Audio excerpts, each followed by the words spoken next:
कौन से भाग में है रे नागरिकता? Part number 2। तो भाग नंबर है इसका 2, आर्टिकल 5 से 11। तो कल एक बार इन आर्टिकल की बात की थी, एक बार दोबारा कर लो। आर्टिकल नंबर 5, 6, 7 और 8, ये जो 4 आर्टिकल हैं ये तो देंगे सिटीजनशिप। ठीक है, सिटीजनशिप तो देने के प्रोविजन है, वो भी कौन से प्रोविजन रे?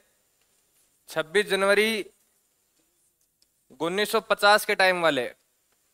आज के दिन ये लागू बहुत रेयर केस में होते हैं, आज के दिन नए संशोधन कर दिए गए, उसके तहत लागू होते हैं सारे के सारे। ठीक है, तो अपना संविधान लागू किस दिन होता है? 26 जनवरी 1950। जबकि यदि इनका कोई पूछ लिया कि नागरिकता के जो अनुच्छेद है, आर्टिकल्स हैं, ये कब लागू हो गए, तो इनकी लागू होने की डेट है 26 नवंबर 1949। 15 आर्टिकल याद है आपको? 15 आर्टिकल लागू हुए थे उस दिन। ठीक है, उनमें 5, 6, 7, 8 और 9, 10 और 11 ये थे पहले।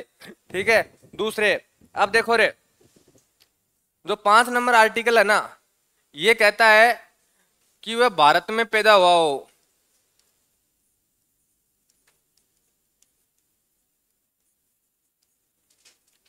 ठीक है, भारत का नागरिक हो, यानी भारत का मूल निवासी और कहां पैदा हुआ हो रे? भारत में। दूसरा, मूल निवासी का कॉन्सेप्ट समझो रे, बहुत आए। रुक जाओ रे, इस मूल निवासी का कॉन्सेप्ट एक बार अभी समझ लेना कि मूल निवासी होंगे कौन? जो भारत का बंटवारा होने से पहले रहते हो। तो डेट कब है भारत का बंटवारा होने की? डेट 15 अगस्त 1947। इससे पहले अविभाजित भारत, जब भारत के टुकड़े नहीं हुए थे, उस टाइम पे जो व्यक्ति यहाँ रह रहा था वो भारत का मूल निवासी माना जाएगा। इसके अलावा कोई भी व्यक्ति भारत का मूल निवासी नहीं माना जाएगा। अब बोलोगे सर अपन कैसे मूल निवासी माने जाएंगे? अपने माता पिता तो रह रहे थे ना। तो चाहे माता पिता, दादा दादी, यहां तक का कॉन्सेप्ट है रे। या तो माता पिता हो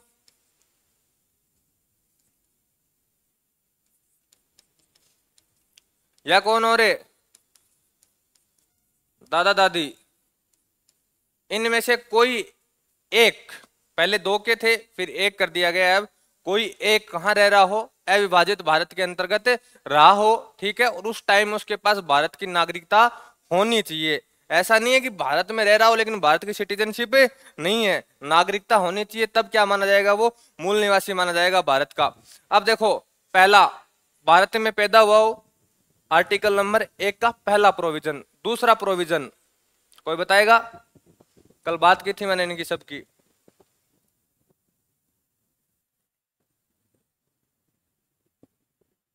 कल बात करके गया था ना कि एक बार इनको देख लो, कल बात करेंगे डिटेल से वापस।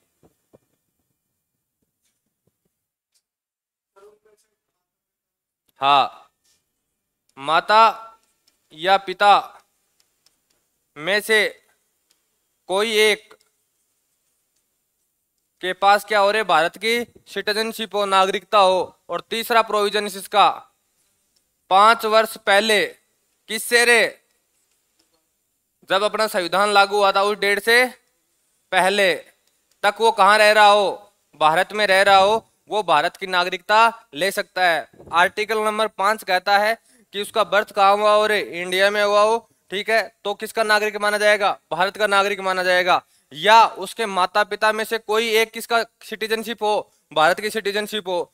तीसरी क्या है कि संविधान लागू हुआ था, लागू कब हुआ था अपना? 26 जनवरी 1950। इससे 5 वर्ष पहले से उसके माता पिता, दादा दादी, कोई भी कहां रह रहे हो रे? भारत के अंतर्गत रह रहे हो, उनके पास अधिकार है, वो किसकी नागरिकता ले सकते हैं रे? भारत की नागरिकता ले सकते हैं। यह आर्टिकल नंबर आपको क्या बोलता है? 5 बोलता है। 5 में दोबारा समझ लेना, मैं ना तो किसी पाकिस्तान की बात की है, ना और किसी की बात की है, ना कोई विदेश की बात की है। यहाँ उन व्यक्तियों की बात कर रहा हूं जिसके पास पहले से भारत की क्या है रे? सिटीजनशिप होने के प्रावधान है। जैसे भारत में पैदा हुआ है तो इसके पास किसी ना किसी तरीके से माता पिता के पास क्या होगी रे? सिटीजनशिप होगी तो माना जाएगा। माता पिता में से कोई एक के पास क्या हो, सिटीजनशिप हो, ठीक है। और तीसरी बात क्या है कि 5 वर्ष पहले से कहां रह रहे हो, भारत में। कौन से 5 वर्ष पहले, 26 जनवरी 1950 से पहले के। डेट बहुत आप मायने रखेंगे, डेट आई ना सब कुछ चेंज हो जाएंगे, ठीक। ये तो हैं इसके। अब बाकी हैं कि कहां लौट गए रे, पाकिस्तान। इसमें पाकिस्तान गए थे कि आए थे, आएंगे। कोई व्यक्ति कहां से आया हो रे, पाकिस्तान से आया हो। डेट 19 जुलाई 1948। इससे पहले आ गया हो रे, ध्यान रखना, इसके बाद की बात नहीं कर रहा हूं, इससे पहले आ गया हो कि भारत। क्यों, तेरे को ऑटो नहीं मिला? अच्छा, तुम्हारे कॉन्सेप्ट सारे अलग हैं। तुम ये सोचते हो कि मास्टर पागल है।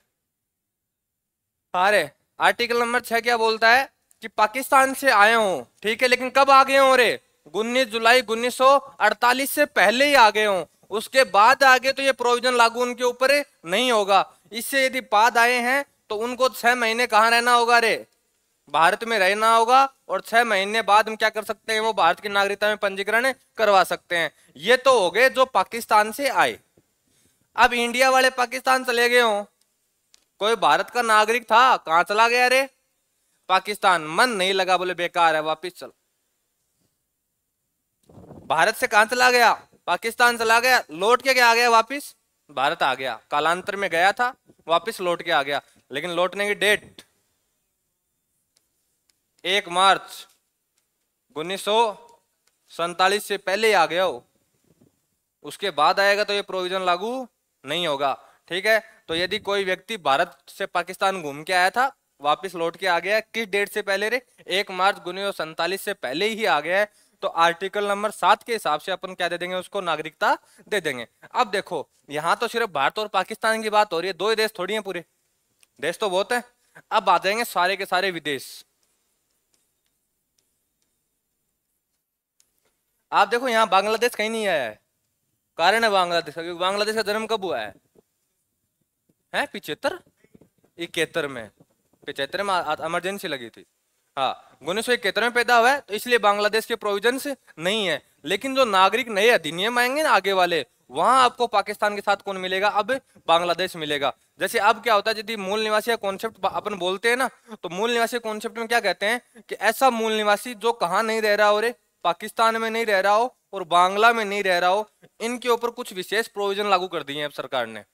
ये आगे मैं बताऊंगा आपको कैसे लागू हुए हैं। तो मूल निवासी में वहां इनको बाहर कर दिया है अब, पाकिस्तान से को और किसको, बांग्ला को। कोई भी भारत का नागरिक हो, कोई भी, लेकिन वो यहां नहीं रहना चाहिए। यदि वो यहां रहता है तो उसके ऊपर प्रोविजंस लागू नहीं होंगे। इसके अलावा वो कहीं रहे, लेकिन एक प्रोविजन और है, उसमें कॉन्सेप्ट बीच में आएगा कि ऐसा कोई देश भी नहीं होना चाहिए जो भारत की नागरिकता का विरोध करता हो। क्या करता हो कि भाई हम हमारे देश को भारत की नागरिकता नहीं देंगे। जैसे अपने वाले क्या बोलते हैं, पाकिस्तान वालों को नहीं देंगे, पाकिस्तान वाले क्या बोलते हैं, हम भारत वालों को नहीं देंगे। सीधा कॉन्सेप्ट है ना इनका, ठीक है। वो देखो आपको एक लड़की याद है, वो वापस लौट के आ गई यूपी की। इन दिनों में सीमा इधर की, एक सीमा इधर तो इधर आई थी, एक उधर भी तो गई थी, अन्नू, अब नाम नहीं याद है मेरे को कौन थी वो वापस लौट के आ गई अब, है ना। तो उसको वहां की नागरिकता नहीं मिली, ठीक है। तो ये सीधे कॉन्सेप्ट है कि भारत की उधर नहीं मिलेगी, पाकिस्तान वालों को इधर नहीं मिलेगी, चाहे शादी कर ले आपस में। ये भी ध्यान रख लेना, चाहे शादी कर ले आपस में तो भी नहीं मिलेगी। सीधे कॉन्सेप्ट है इसमें कि चाहे शादी कर लो, आप बोलोगे सर सीमा इधर रह कैसे रही है यहाँ पे, वो रह रही है मैरिज एक्ट के तहत।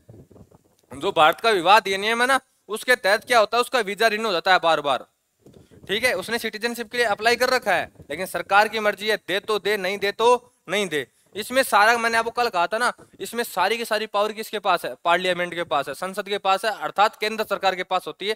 केंद्र सरकार को जिसको सिटीजनशिप देनी होती है उसको देगी, जिसको नहीं देनी होती उनको नहीं देगी, ठीक है। तो देखो आर्टिकल नंबर 5 भारत वालों के लिए लागू, 6 नंबर जो पाकिस्तान से आए उन पे लागू। डेट कौन सी है आपकी, 19 जुलाई 1948, ठीक है। ये जो बाहर से पाकिस्तान गए लेकिन लौट के वापिस आ गए, इसके ऊपर डेट कौन सी है आपकी, 1 मार्च 1947। 8 नंबर, कोई व्यक्ति विदेश में रहता है, ठीक है, लेकिन ध्यान रखना विदेश में रहता है, लेकिन उसके माता पिता या दादा दादी के पास क्या है, भारत की सिटीजनशिप है। सुनना मेरी बात एक बार दोबारा, ये कंफ्यूजन बहुत ज्यादा करते हैं नागरिकता।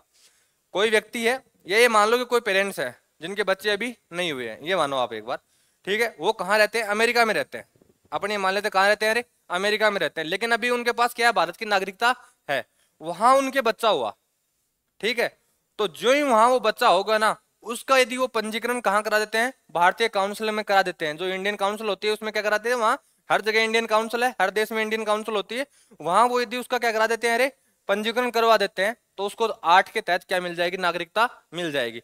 अब मैं अमेरिका का एग्जाम्पल दे रहा हूं, ध्यान रखना, इन पाकिस्तान और बांग्लादेश को छोड़ दो, इन दोनों को छोड़ दो, इन दोनों को ध्यान रखना। मैं जब विदेश बोलूं ना, तो इन दोनों को साथ में लेके मत चलना, कभी मत चलना। इन दोनों के प्रोविजन पूरी तरीके से अलग है। सरकार यदि इनके ऊपर कोई प्रोविजन लागू करती है ना, तो स्पेशली नाम बोल के लागू करेगी, पाकिस्तान और बांग्लादेश, ठीक है। तो मैं जब विदेश बोलूं तो इन दोनों को साइड में कर देना, ठीक है, क्योंकि सिटीजनशिप के आधार पर क्या मानते हैं, ये भारत का हिस्सा आज भी, कुछ कंट्रोवर्सी है आज भी, ठीक है। तो विदेश का जब भी बोलूं तो इन दोनों को हटाना। विदेश में कहीं रह रहा हो, यदि उसके माता पिता दादा दादी के पास क्या है, भारत की नागरिकता है, ठीक है, तो वो जहां भी इंडियन काउंसिल होती है ना, उसमें जाइए आप, वहां अपना रजिस्ट्रेशन करवा दीजिए। रजिस्ट्रेशन करवा देंगे तो आपको सरकार आने वाले वक्त में जब भी सरकार को उचित लगेगा, आपको क्या दे देगी, नागरिकता दे देगी, ठीक है। अब सरकार ने इसमें कुछ बदलाव कर दिए हैं, जब आगे मैं भी पढ़ाऊंगा जन्म के आधार पर, ठीक है, तब वहां आपको एक बदलाव पढ़ाऊंगा। अब सरकार ने क्या कर दिया, पहले क्या था कि जैसे मान लो बच्चा हो गया 1 साल में, 2 साल में, 5 साल में, 10 साल में, जैसा उचित लगे जब सिटीजनशिप अप्लाई कर दो, सही है। लेकिन अब सरकार ने उल्टा कर दिया है। अब सरकार ने कहा कि आपका बच्चा हो गया, आप भारत से बाहर रहते हो, ठीक है, तो आपके पास 1 साल का टाइम है, 1 साल में उसका पंजीकरण करवा दो। यदि आप 1 साल में उसका पंजीकरण नहीं करवाते हो, तो आपका बच्चा भारत की नागरिकता लेने लायक अब नहीं रहा है। हाँ, उसमें सेंट्रल गवर्नमेंट चाहे तो उनको विशेष अनुमति दे सकती है, यदि वो रिक्वेस्ट करें तो सेंट्रल गवर्नमेंट उनको विशेष अनुमति दे सकती है, अन्यथा कोई प्रोविजन से नहीं है। 1 साल का कॉन्सेप्ट है, पहले क्या था, 10 साल के कॉन्सेप्ट थे, 20 साल के थे, जितने थे, ठीक है, लेकिन अब नहीं है, ठीक है। दूसरी बात, अब आर्टिकल 9 बचा, 10 बचा और 11 बचा। ये तो दे रहे थे सिटीजनशिप, अब ये 3 ना, एक तो हटाएगा, एक बचाएगा, एक कानून लागू करेगा। 9 वाला नो यानी नहीं, ठीक है, अपन ऐसे तो लिखते हैं नो यानी नहीं। अब होता क्या है, नो का अर्थ यह है कि आपने बिना बताए भारत सरकार को, चाहे बता के चाहे बिना बताए, किसी दूसरे देश की सिटीजनशिप ले ली है, यानी यहां से गए और नेपाल की क्या ले ली रे, नागरिकता ले ली, तो भारत वाली नागरिकता ऑटोमेटिक क्या हो जाएगी, रद्द हो जाएगी, क्योंकि भारत एकल नागरिकता लेके चलता है, कभी भी दोहरी नागरिकता लेके नहीं चलता। यहाँ सिर्फ कौन सी नागरिकता का प्रोविजन है, सिटीजनशिप का प्रोविजन है, सिंगल है सिटीजनशिप, कभी भी यहाँ डबल का कोई प्रोविजन से नहीं है। अब बचा आर्टिकल नंबर 10 ये कहता है कि यदि आपने जो ये ऊपर से जितने भी ये नागरिकता लेके आए हो ना, इस संविधान के अनुसार है।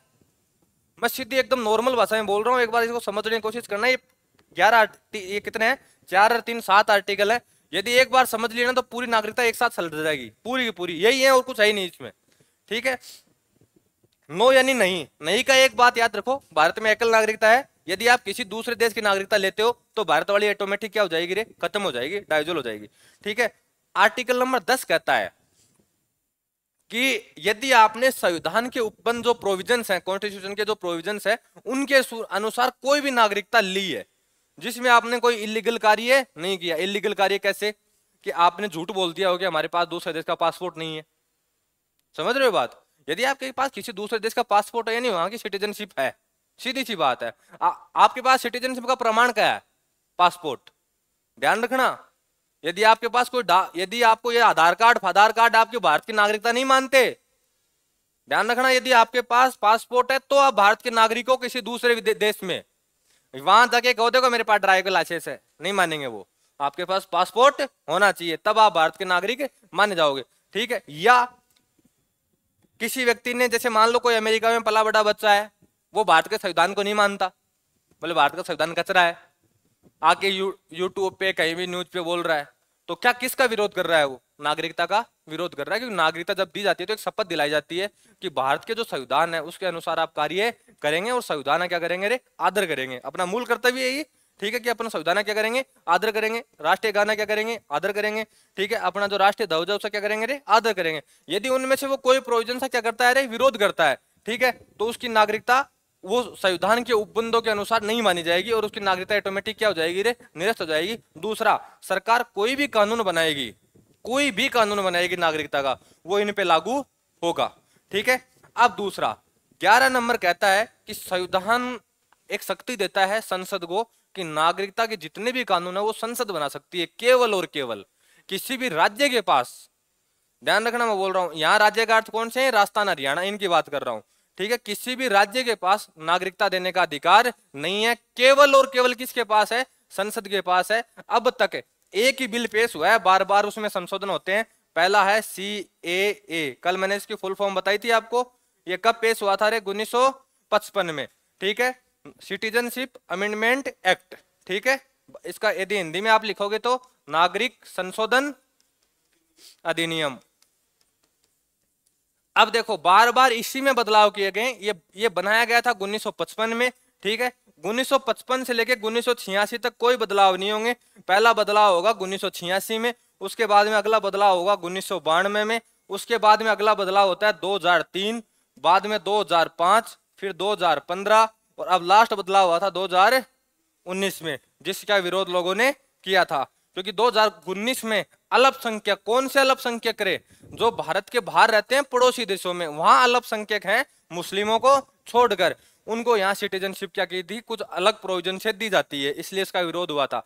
तो अब तक एक बिल पेश किया गया, इसी में बार बार क्या होते हैं, बदलाव होते हैं। आप देखना एक ही नाम लिखा हुआ मिलेगा आपको हमेशा, न्यूज पढ़ोगे तो नागरिक संशोधन अधिनियम, या मिलेगा आपको लिखा हुआ CAA, सिटीजनशिप अमेंडमेंट एक्ट 1955। इसमें बदलाव 86, 86 के बाद में 92, 92 के बाद 3, 3 के बाद में 5, 5 के बाद में 15, 15 के बाद में 19।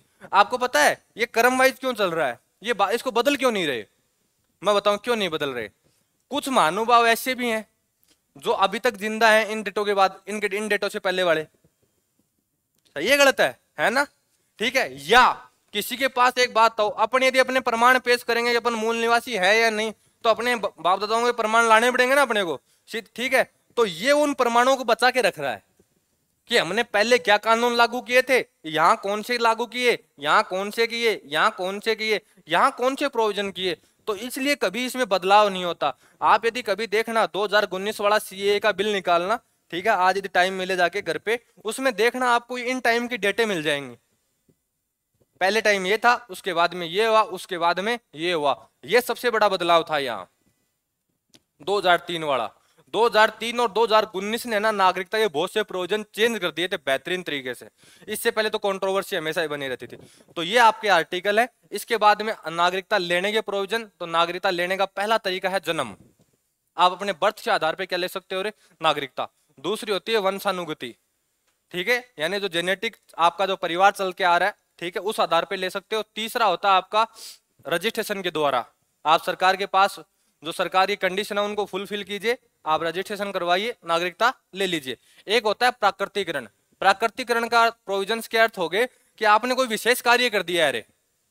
विशेष कार्य अर्थ जैसे कला संस्कृति में आपने ऐसा कार्य किया, कोई नेपाल का व्यक्ति है और उसने मान लो खेल में बहुत बढ़िया कार्य किया है। अब भारत को ये लगता है कि यार इस व्यक्ति को हम सिटीजनशिप दे दें, तो हमारी क्या बढ़ेगी, इमेज बढ़ेगी कि इसके पास किसकी नागरिकता है, भारत की नागरिकता है। तो मैंने कल आपको एक एग्जाम्पल बताया था, अदनान सामी, ठीक है, सिंगर है, उसको भारत की क्या दी गई है, नागरिकता दी गई है, क्योंकि वो कला संस्कृति में क्या है, अव्वल है।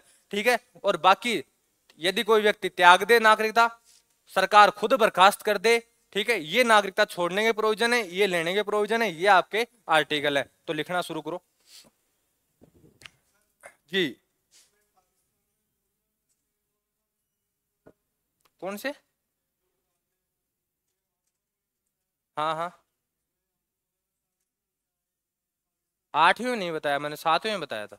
हाँ हाँ, छठे में तो बताया था कि पाकिस्तान से आए हो, और 7वीं में ये बताया था कि कोई भारत का पाकिस्तान चला गया और फिर वापस लौट के आ गया हो।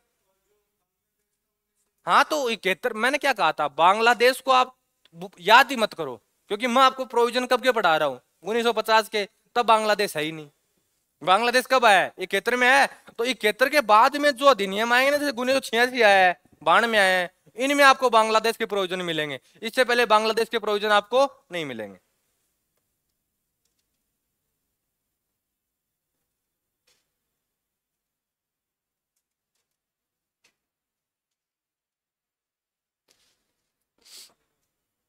भारतीय संविधान के अनुसार 26 जनवरी 1950 को संविधान के लागू होने के समय 4 श्रेणियां थी, 4 सीरीज थी, जिसके आधार पर क्या दिया जाता था, अरे अपने कैटेगरी थी जिनके आधार पर नागरिक बनते थे। पहला अनुच्छेद 5, जिसका पहली बात है, ये एक तरीका है कि वो भारत का क्या हो, मूल निवासी हो, और जिसका जन्म कहाँ हुआ हो, रे भारत में हुआ हो। तो जब भी ये मूल निवासी कॉन्सेप्ट आए ना, तब आपके खोपड़ी में एक शब्द आना चाहिए, अविभाजित भारत, यानी जब पाकिस्तान और बांग्लादेश ना बने हो।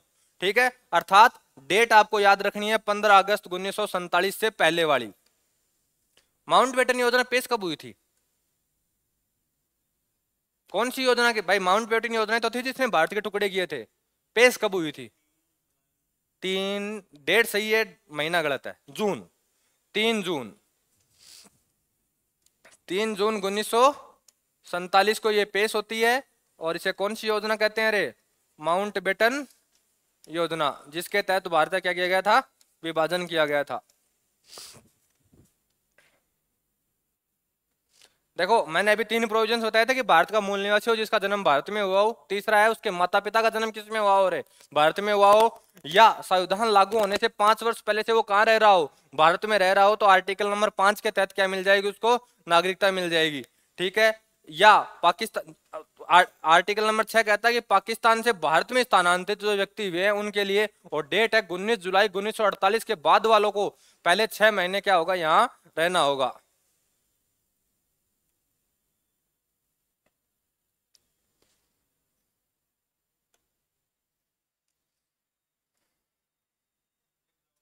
जी,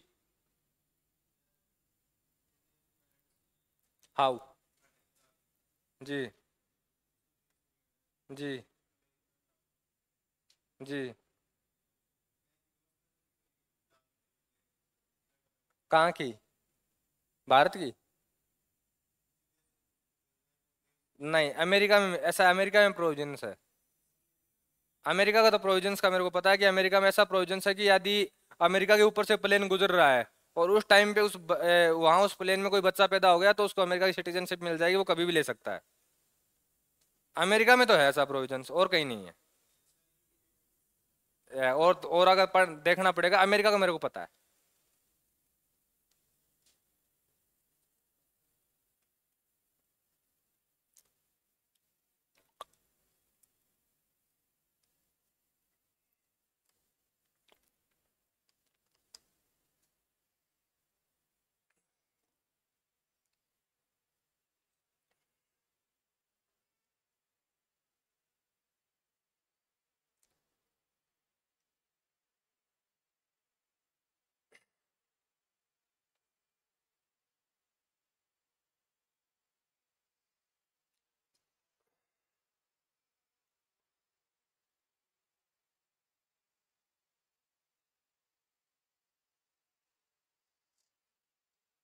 हाँ रे, आपको एक बात बताता हूँ, अभी 13 तारीख का आज का मैंने टेस्ट बताया था आपको, वो किसी कारणवश मैं घर चला गया था, इसलिए मैं क्वेश्चन नहीं बना पाया।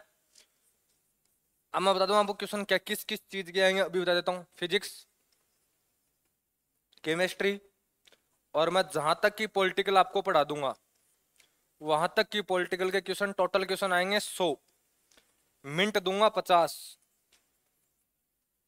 करने की। ठीक है, और बेहतरीन करूंगा प्रदर्शनी।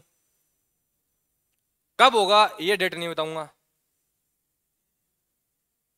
ये अभी आपको हिंट देता हूं, कब होगा ये आपको डेट बताऊंगा नहीं। जिस दिन मेरे को सबसे ज्यादा क्लास में मिले, उस दिन ही मैं फोटोकॉपी करा के नीचे रखूंगा और टेस्ट दे दूंगा। डेट बताएंगे ना तो ये, ठीक है, हाँ आपको हिंट दे देता हूं कि आपका 20-21 के आसपास कभी भी हो सकता है।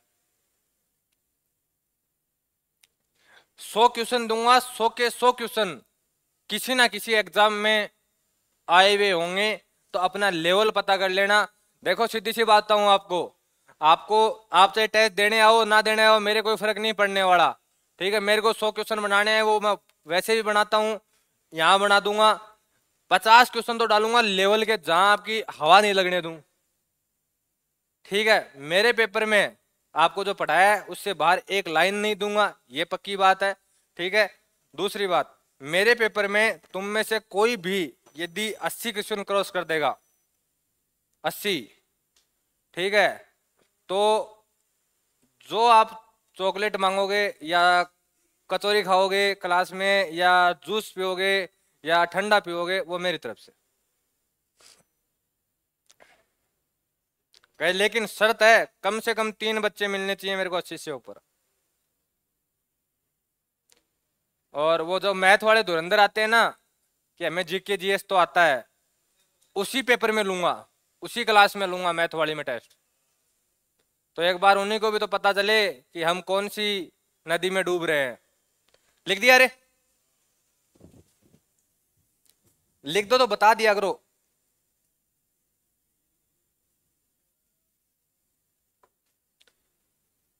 देखो रे, इनको याद करने का तरीका बताऊं, ये थोड़ी सी कंफ्यूजन बहुत करती है सिटीजनशिप। 5 को ऐसे याद रखो केवल भारत के लिए, 6 को इसलिए याद रखो कि भारत से जो पाकिस्तान से जो भारत आए हैं उसके लिए, 7 को याद रखो कि जो भारत से पाकिस्तान गए लेकिन वापस लौट के आ गए, और 8 को याद रखो कि जो इनको छोड़कर कहीं भी रह रहे हो। ऐसे याद करने के तरीके हैं। 9 को 9 से याद कर लो कि नागरिकता गई। 10 में याद कर लो कि सरकार, यदि आपने संविधान के अनुसार सिटीजनशिप ली है तो कोई छीनने वाला है नहीं, यदि नहीं ली है तो कहीं ना कहीं खतरा मंडरा रहा है। ठीक है, और 11 कि नागरिकता के जितने भी कानून है वो कौन बनाएगी, संसद। ये आपके आर्टिकल हैं पूरे के पूरे।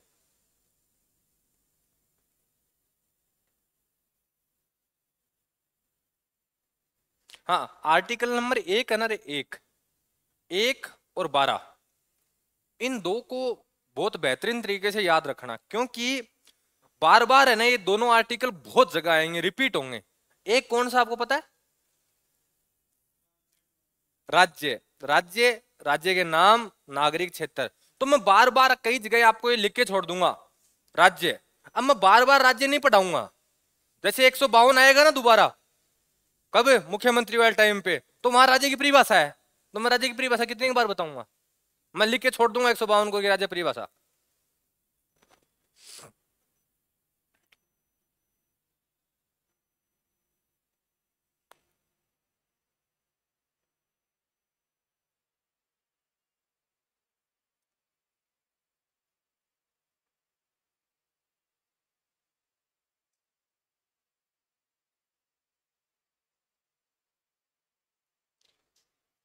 एक बात बोल देता हूं, ये टॉपिक आज चला है, कल पूरा कर देंगे नागरिकता को।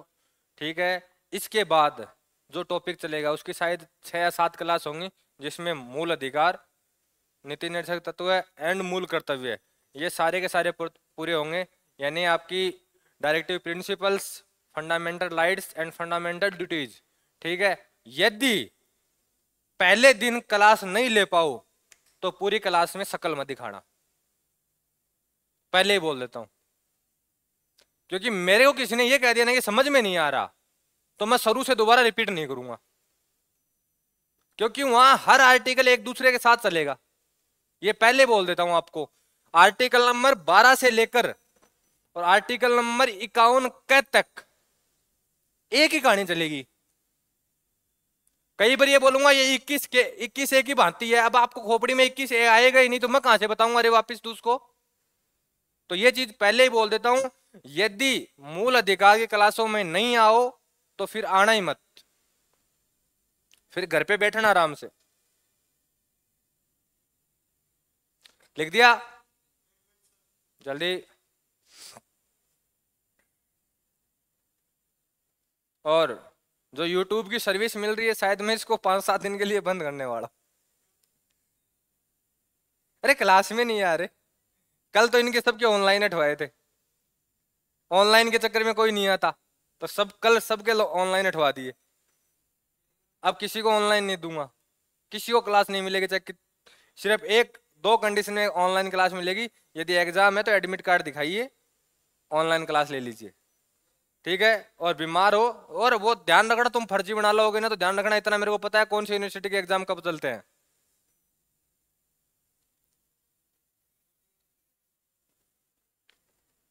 और बीमार हो तो डॉक्टर की स्लिप लाओ, जिसमें बुखार, सिर दर्द, पेट दर्द ये नहीं होना चाहिए। वो ज्यादा होगी तो मेरे पास डॉक्टर है, मैं जल्दी करिए। दो आर्टिकल थे। यहां से एक क्वेश्चन बनाऊंगा, अभी बता देता हूं आपको, क्वेश्चन के हिंट और दे दूं, यहां से एक क्वेश्चन बनाऊंगा और तुम गलत करोगे।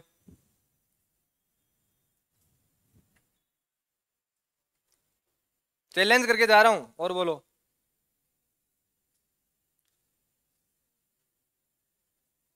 तुम ये सोच रहे हो सर डेट पूछेंगे, तुम ये सोच रहे हो सर डेट पूछेंगे, वो तो मैं बिठा दूंगा जैसे होगा, तुम्हें एक बार स्कूल की फीलिंग जरूर दिला दूंगा। हाँ लिखो, जल्दी जल्दी लिखो। हाँ देखो, आखिरी आर्टिकल नंबर 9 कहता है, यदि कोई व्यक्ति स्वेच्छा से किसी अन्य देश की नागरिकता ले लेता है तो उसकी भारत की नागरिकता क्या हो जाएगी रे, समाप्त हो जाएगी। अर्थात भारतीय संविधान दोहरी नागरिकता प्रदान नहीं करता है, इसलिए यहाँ नागरिकता क्या हो जाएगी, समाप्त हो जाएगी। अनुच्छेद 10, नागरिकता का बना रहना, कि सिटीजनशिप स्टेबल रहेगी, कब तक रहेगी, क्यों रहेगी, तो संविधान के उपबंधों के अनुरूप, यदि जो कॉन्स्टिट्यूशन के जो प्रोविजंस हैं उनके यदि आपने अधीन कोई नागरिकता ली है तो वो नागरिकता हमेशा बनी रहेगी, उसको समाप्त नहीं किया जा सकता है किसी भी तरीके से।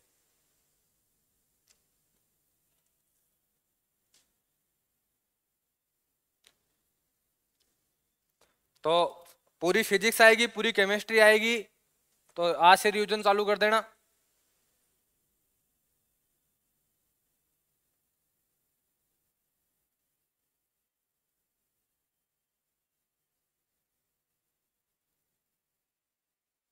और एक चीज और बताता हूँ, मेरे पेपर में क्या माइनस में नंबर बहुत आते हैं लोगों के।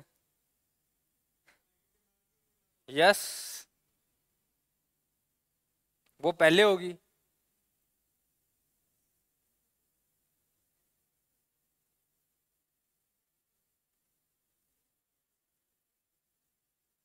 अब क्या मेरे को 16 तारीख के बाद में क्या मेरा पेपर हो जाएगा, तो उसका मेरे को टाइम मिलने लग जाएगा, आपके टेस्ट में रेगुलर लेता रहूंगा। आपको टेस्ट के माध्यम से मैं 1000-1500 क्वेश्चन दे दूंगा, और बोलो।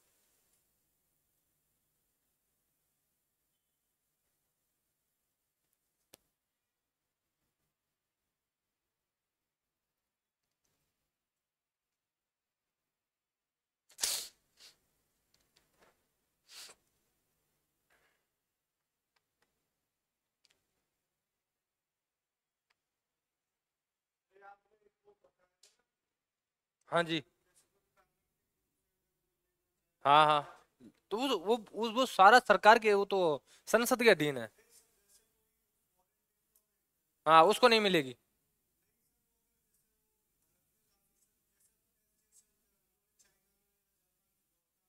हम्म।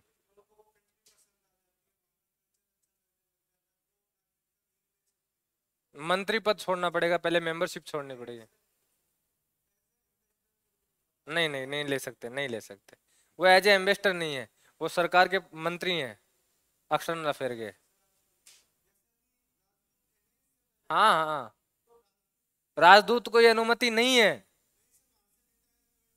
रिटायर होने के बाद में ले सकते हैं, लेकिन पहले यहाँ की छोड़नी पड़ेगी। लेकिन कुछ से पद ऐसे हैं, जैसे मेरे को राजदूत वाला देखना पड़ेगा कि ऐसा है क्या उसमें अधीन, क्योंकि कुछ पदों को देने की अनुमति ही नहीं है। जैसे सीएजी एक बार जो व्यक्ति बन गया ना, वो ना तो चुनाव लड़ सकता, वो किसी पद के ऊपर जा ही नहीं सकता, उसको चुपचाप घर पे बैठे रहना है। वो मैं कहूँ वो प्रेस कॉन्फ्रेंस नहीं कर सकता, उसके पास ये अथॉरिटी भी नहीं है।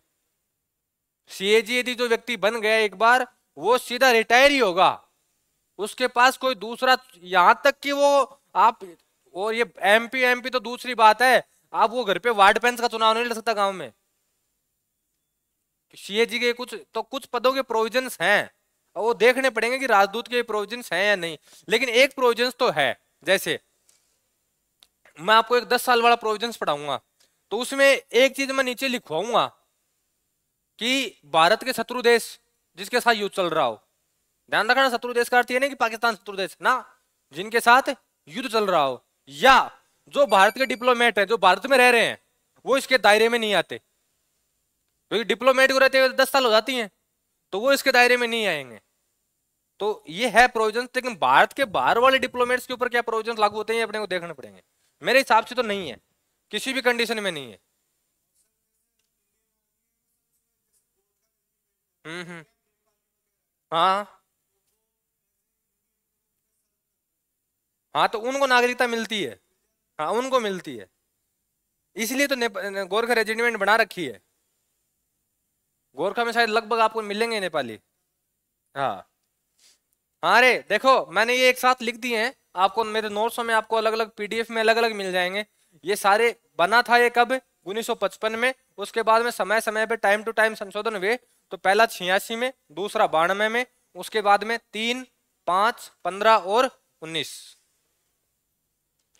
यदि किसी ने सिटीजनशिप बदली है ना सर्वाधिक, तो वो इसने बदली है। हाँ, ये 3 दिसंबर 2004 से लागू होता है। ये यहाँ पारित होता है, लागू नहीं हुआ था। जैसे वो 2019 में पारित हुआ था, शायद लागू 2020 के आसपास हुआ था ये। और अभी तो पूरी तरीके से लागू ही नहीं हुआ ये। इसका इफेक्ट आपको बांग्लादेश के चुनाव में मिला था, उसमें वेस्ट बंगाल के चुनाव में मिला था सीएए का। क्योंकि सीएए के कुछ प्रमाण पत्र जारी होने लग गए थे बांग्लादेश में, बांग्लादेश नहीं, पश्चिम बंगाल में।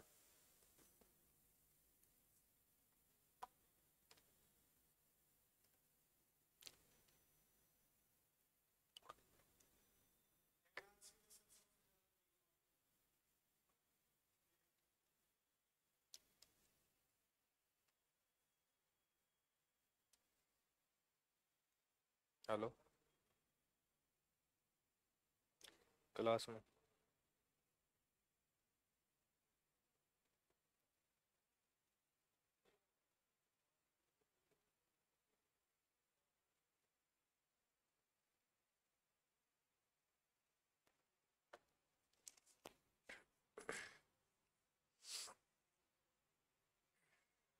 जी। है टॉपिक पूरे, पूरी फिजिक्स, पूरी केमिस्ट्री।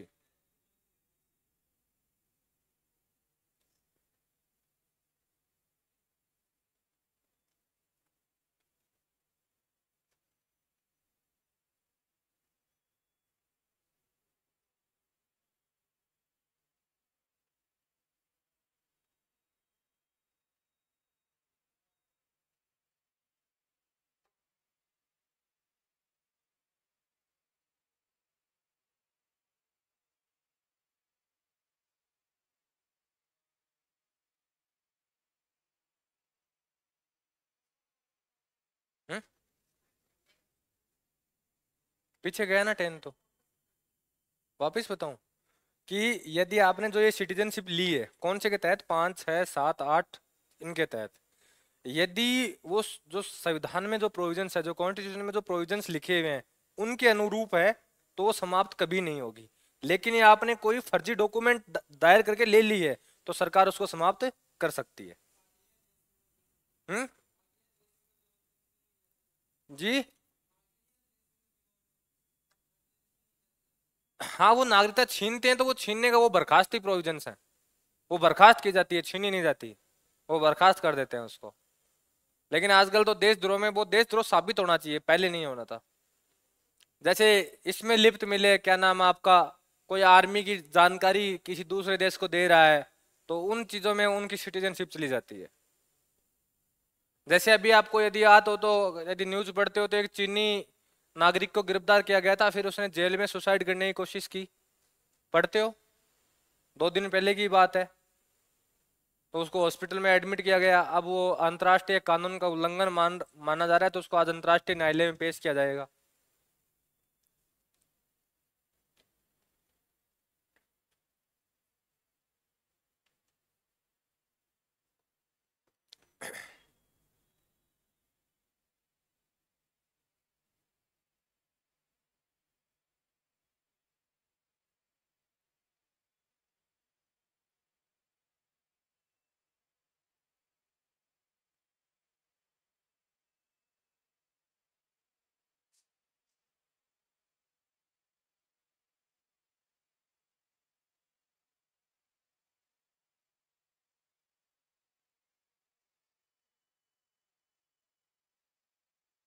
हेडिंग लगाओ रे, नागरिकता अर्जित करने के तरीके।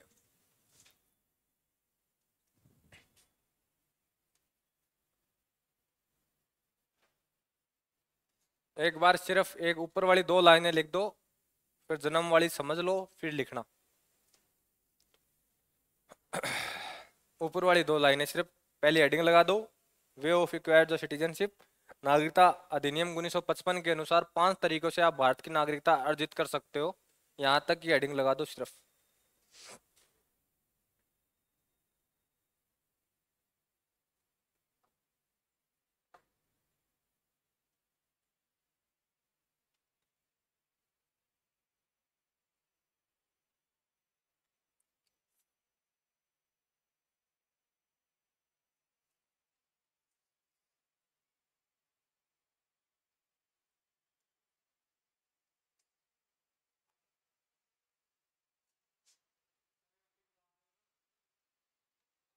कहा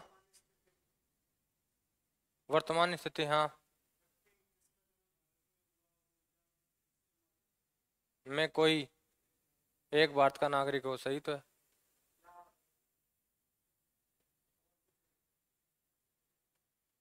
व्यक्ति जिसका जन्म भारत में हुआ हो। अब भारत में किसी विदेशी का जन्म हो गया तो नागरिकता थोड़ी दे दोगे? उसके माता पिता के भी किसी एक के पास क्या होना चाहिए? नागरिकता होनी चाहिए। हाँ रे, एक बार समझ लो रे इसको, थोड़ी सी कहानी को देखो। बर्थ के आधार पर जब देते हैं तो इसमें 3 प्रोविजंस हैं आज के दिन वर्तमान में। पहला, भारत का मूल नागरिक हो और जन्म कहां हुआ हो रे? भारत में। एक तरीका तो ये जो है, इनिशियल जो पोजीशन थी वो तो यही थी, ठीक है, जो आरंभिक पोजीशन थी, जो इनिशियल थी एकदम, वो तो ये थी। लेकिन फिर एक बदलाव होता है जो वर्तमान स्थिति को लेके आता है, जो प्रेजेंट टाइम है उसकी स्थिति को लेके आता है। उसमें कहता है कि उसका जन्म तो भारत में हुआ हो, लेकिन उसके माता पिता किसी एक के पास क्या हो रहे? भारत की सिटीजनशिप हो, किसी एक के पास, दोनों के पास नहीं, किसी एक के पास होगी तो भी चलेगी, ठीक है। तो वो क्या ले सकता है? भारत की नागरिकता ले सकता है। डेट 1 जुलाई 1947 के बाद में ये क्या होता है? लागू होता है। 1 जुलाई 1947 के बाद में ये प्रोविजंस क्या होते हैं रे? लागू होते हैं। लेकिन इसमें पुनः संशोधन होगा, और पुनः संशोधन करके ऊपर वाली लाइन में ना सिर्फ एक शब्द जोड़ा जाएगा, वैसे की वैसी चलेगी कि उसका जन्म भारत में हुआ हो, उसके पेरेंट्स में किसी एक के पास क्या हो? भारत की सिटीजनशिप हो, लेकिन उसके माता पिता अवैध प्रवासी नहीं होने चाहिए। उसके माता पिता क्या नहीं होने चाहिए रे? अवैध प्रवासी। अभी तो विरोध हुआ था वो इसी चीज का भी हो रहा था। अवैध प्रवासी समझते हो रे आप? वो किसी इलीगल तरीके से भारत में प्रवेश नहीं क्या नाम है, आए नहीं होने चाहिए। तो जो अवैध प्रवासी हैं वो किसी भी तरीके से वो नहीं होने चाहिए। यदि वो अवैध प्रवासी होते हैं तो उनकी सिटीजनशिप समाप्त। अब जो अभी आप पूछ रहे थे ना आर्टिकल 10, यदि उनके ऊपर ये प्रोविजंस लागू हो गया तो उनकी सिटीजनशिप से चली जाएगी। कि मान लो वो गलत तरीके से भारत में आए थे, ठीक है, रेफ्यूजी आए थे, लेकिन भारत में आने की उनको अनुमति नहीं थी, लेकिन आ गए, गलत फर्जी डॉक्यूमेंट बनाए, सरकार को दे दिए, ठीक है। सरकार क्या प्रत्येक डॉक्यूमेंट की जांच नहीं करती। जैसे इसका एग्जांपल मैं आपको बताऊं कैसे। अभी राजस्थान में आप एक लफड़ा देख रहे हो एसओजी वाला, बढ़िया वाला, तो उसमें 1990 तक के लपेट दिए। अभी एक दो बंदा पकड़ा गया, वो 1990 में नौकरी लगा था फर्जी डॉक्यूमेंटों से, लेकिन लपेटा गया, ठीक है। तो सरकार क्या है, तथ्यों की जांच नहीं करती। आपने डॉक्यूमेंट दिए, वो डॉक्यूमेंट क्या होते हैं? यूनिवर्सिटी के पास जाते हैं। सेम कहानी यहां होती है इसमें। यूनिवर्सिटी के पास गए तो यूनिवर्सिटी के पास जो इन्विजिलेटर बैठा होता है ना आपके तथ्यों की जांच करने के लिए, उसके पास पहले से पता होता है कि ये डॉक्यूमेंट हमारी यूनिवर्सिटी से फर्जी तरीके से गया है। उसके पास पैसे आए हुए रहते हैं, और वो उन्होंने कह देते हैं हाँ जी हमारे पास हुए थे, पास हुए थे हमारे से, हमारे पास पढ़े हैं जी, ये नौकरी लग गई। अब हुआ क्या, जिसने वो डिग्रियां बनवाई थी ना वो लपेटे गए। अब जिसमें एक लड़का तो ये कह रहा है कि मैंने अब तक 11,000 डिग्रियां बनवा दी हैं, लगभग रेशियो दिया है उसने कि मैंने 11,000 डिग्रियां बनवा दी हैं। और एक पुलिस वाला और एक मास्टर पकड़े गए थे, एक पटवारी, 3 जने पकड़े गए थे। वो ये कह रहे हैं कि हमने अब तक है ना 4,500 कुछ व्यक्तियों को नौकरी लगा दिया है। ठीक है, तो ये लिस्ट अब जाएंगी, तो मैं आप ये राजस्थान में पद बेहतरीन खाली होने वाले हैं, चाहे कभी भी होंगे पक्के। दूसरा, सरकार ने पिछले 5 साल में जितने भी नौकरी लगे हैं, चाहे वो कितने ही बड़े अधिकारी पद पे लगा हो, उसके लिए जांच के आदेश जारी करी दिए हैं। ठीक है, तो ये है। दूसरा, कल एक आदेश और देख लिया होगा आपने ग्रुप में, कि जो राजस्थान में जिले बने थे उनकी दोबारा समीक्षा की जा रही है कि जिले सही बने थे या नहीं बने थे। तो ध्यान रखना कि जिले भी बने नहीं है, बनने में भी टाइम है। हाँ, तो सेम बात यहाँ होती है। ठीक है, तो अवैध प्रवासी नहीं होना चाहिए। दूसरा, इन दो व्यक्तियों को सिटीजनशिप नहीं मिलेगी। जो डिप्लोमेट हैं, जो विदेशी राजनयिक हैं, उनको कभी भी कंडीशन में नागरिकता नहीं दी जाएगी, ना तो उनको दी जाएगी ना उनके बच्चों को दी जाएगी। दूसरा, शत्रु देश। अब देखो, शत्रु देश का ऐसा नहीं है कि जो भारत पाकिस्तान अपना शत्रु देश आज के दिन नहीं है। शत्रु देश वो माना जाएगा जिसके साथ क्या चल रहा हो रे, युद्ध चल रहा हो। युद्ध चल रहा है, जैसे रूस और यूक्रेन का आज युद्ध चल रहा है, तो यूक्रेन के लिए शत्रु देश कौन सा है, रूस, और रूस के लिए कौन सा है आपका, यूक्रेन। ठीक है, तो जिस देश के साथ यदि युद्ध चल रहे हैं तो उनके देश वो शत्रु देश माने जाएंगे, उनके व्यक्तियों को किसी भी कंडीशन में सिटीजनशिप नहीं मिलेगी। ये इसके प्रोविजंस हैं। अब लिखना चालू करो इनको। तो पहली ये रही कि जिसका जन्म भारत में हो और भारत का नागरिक हो। ठीक है, हो गया। दूसरी वर्तमान पोजीशन है, व्यक्ति जिसका जन्म भारत में हुआ हो और उसके माता पिता में कोई एक भारत का नागरिक हो। यह प्रोविजन कब लागू हुआ था, 1 जुलाई 1947 के बाद। यह बदल जाएगा 3 दिसंबर 2004 को। जो मैं आपको अवैध प्रवासी वाली बात बताऊंगा ना, यह बदलेगी 3 दिसंबर 2004 के बाद में। अब नए प्रोविजन लागू हैं।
लिख दिया रे।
देखो, व्यक्ति जिसका जन्म भारत में हुआ हो उसके माता पिता में से कोई एक भारत का नागरिक हो तथा वो अवैध प्रवासी नहीं हो, तब क्या माना जाएगा, वो भारत का नागरिक माने जाएंगे। और ये प्रोविजन लागू हुआ था 3 दिसंबर 2004 से। भारत में पदस्थ विदेशी राजनयिक जो डिप्लोमेट होते हैं, उनके बच्चों को, और शत्रु देश जिसके साथ क्या चल रहा हो रे, युद्ध चल रहा हो, उनके बच्चों को किसी प्रकार से नागरिकता प्रदान नहीं की जाएगी।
लिख दिया।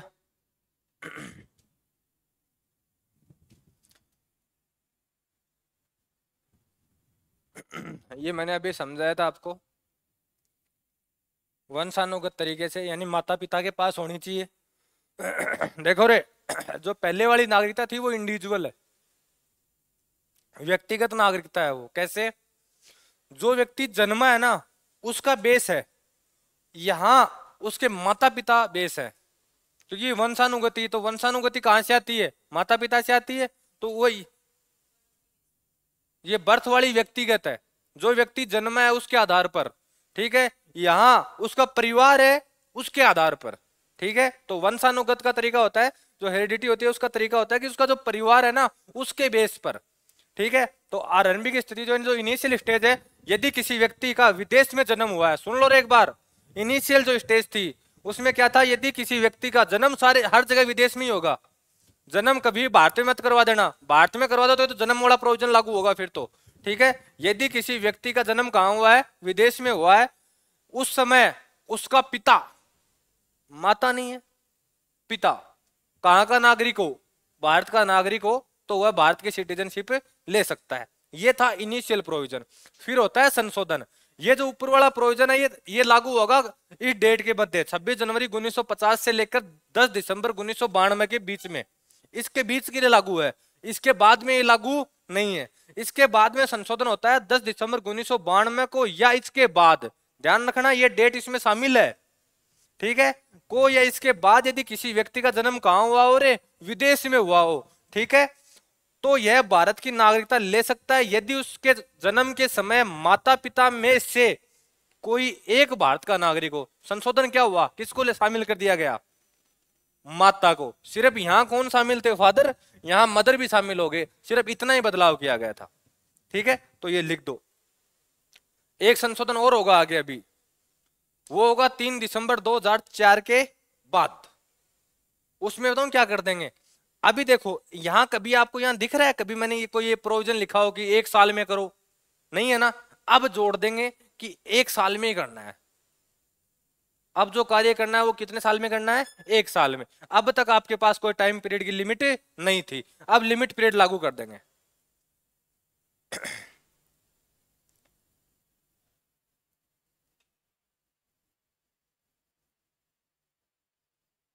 वंशानुगत तरीके में ध्यान रखना है, माता पिता हर जगह माता पिता आ रहा है, बस यहाँ ध्यान रखना है अकेला कौन है, पिता है इनिशियल पोजीशन में, उसके बाद में माता को शामिल किया गया है।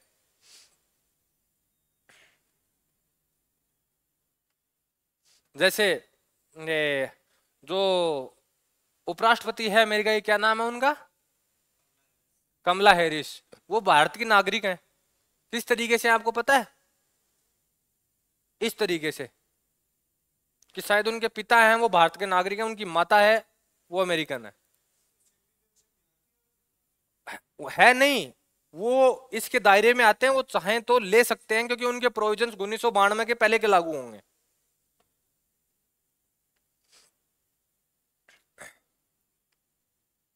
जब आप ध्यान रखोगे, कभी कभी ऐसे आते हैं ना, जैसे अभी वो एक बने थे ब्रिटेन के प्रधानमंत्री बने, एक राष्ट्रपति बने थे, ऋषि ऋषि सुनक है ना, तो वो भी भारत का नागरिक, मूल नागरिक बोला जाता है उससे। आप न्यूज पढ़ना कभी, तो आपको समझ में आ जाएगा कि हाँ ये कैसे बोले जा रहे हैं।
हाँ जी, हो गया।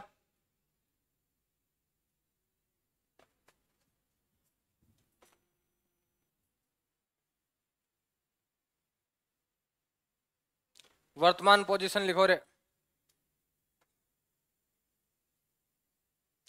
3 दिसंबर 2004 को या उसके बाद यदि किसी व्यक्ति का जन्म विदेश में होता है और उस समय उसके माता पिता में कोई भी एक भारत का नागरिक हो, तो वह नागरिकता प्राप्त करने हेतु बच्चे के जन्म के 1 वर्ष के भीतर संबंधित देश में, जहां संबंधित देश का अर्थ हो गया जिस देश में वो निवास कर रहे हैं, जहां वो स्टेब्लिश हैं, उस देश की इंडियन जो काउंसलेट होती है उसमें क्या कराएंगे, अपना पंजीकरण करवाएंगे। ये है वर्तमान पोजीशन, जहां किसको जोड़ दिया गया है रे, जन्म के 1 वर्ष के भीतर भीतर आपको ये कार्य करवाना होगा, अन्यथा आप वहां भारतीय सिटीजनशिप प्राप्त नहीं कर सकते हो।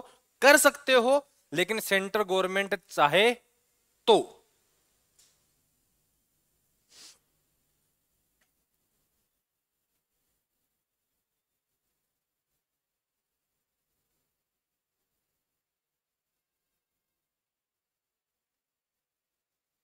जो जिस देश का जो विदेश मंत्री होता है ना रे, एक्सटर्नल अफेयर मिनिस्टर होता है, उसके जो फ्रेंड्स होते हैं वो सारे के सारे विदेशी होते हैं, क्योंकि उसका पूरा काम ही कैसा होता है, विदेश का ही होता है।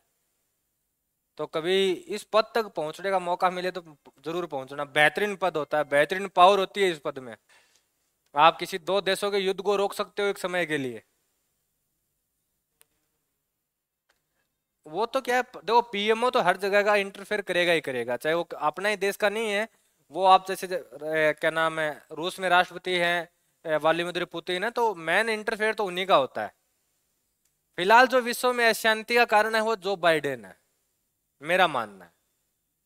कारण है कि वो व्यक्ति डिसीजन नहीं ले पा रहा है।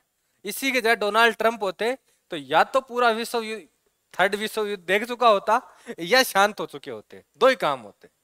इतनी कंट्रोवर्सी जो बनी हुई है वो नहीं बनती कि इधर इजराइल के साथ युद्ध चल रहा है, इधर रूस के साथ चल रहा है, इतनी कंट्रोवर्सी होती नहीं। या तो धमाके होते या शांत होते।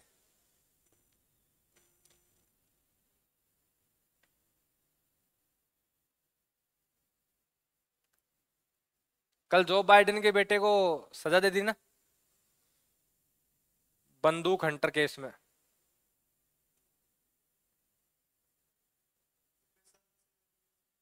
इतना तो पढ़ा नहीं मैंने, बस मैन हेडिंग पढ़ी थी कि जो बाइडेन के बेटे को सजा दे दी गई है। लिख दिया रे।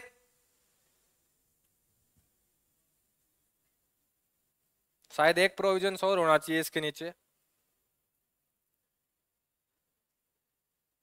यदि मैंने हटाया नहीं है तो। हाँ है,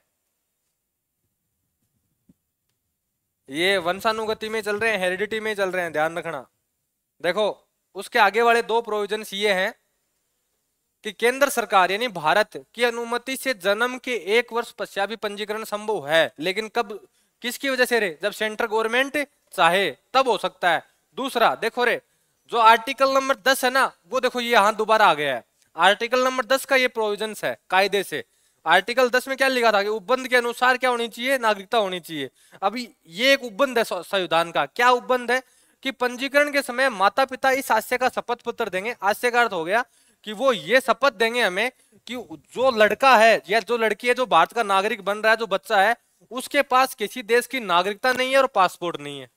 यदि, अब मैं बताऊं, उन्होंने बोल दिया नहीं है जी, दे दिया शपथ पत्र, ठीक है, लेकिन उसके पास सिटीजनशिप थी, तो उसने जो प्रोविजन है संविधान के उसका क्या किया है, विरोध किया है, तो आर्टिकल नंबर 10 लागू हो जाएगा और वो क्या कर देगा, समाप्त कर देगा। ठीक है, तो ये वो उपबंध है कि आर्टिकल नंबर 10 अभी आपको समझ में नहीं आया होगा कि उसमें जो लाइन लिखी हुई थी उसका अर्थ क्या है। उसका अर्थ ये है कि जैसे मान लो कि भाई कोई बच्चा है, विदेश में जन्मा है, नागरिकता ले रहा है, नागरिकता लेने के समय उसके माता पिता ने ये कह तो दिया कि इसके पास सिटीजनशिप नहीं है किसी देश की या पासपोर्ट नहीं है। देखो मैं पासपोर्ट लिख रहा हूं, यदि किसी देश की सिटीजनशिप का मेन आधार है ना, तो उस देश के पासपोर्ट होता है। अपना आधार कार्ड अपना देश के सिटीजनशिप नहीं है, अपना पासपोर्ट अपना सिटीजनशिप का कारण बनता है।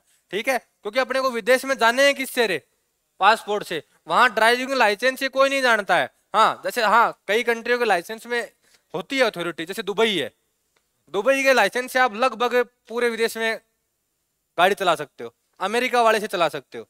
ठीक है, जो पासपोर्ट रैंकिंग आती है आप उसमें देखते होंगे कि पासपोर्ट रैंकिंग में ऊपर 1 नंबर पे शायद जापान आज के दिन। तो जापान का अर्थ ये है, 1 नंबर पे जो बैठा उसका अर्थ ये है कि आपको वीजा नहीं चाहिए, आप किसी भी देश में नॉर्मल टिकट कराई, जापान का दिखाओ, चले जाओ।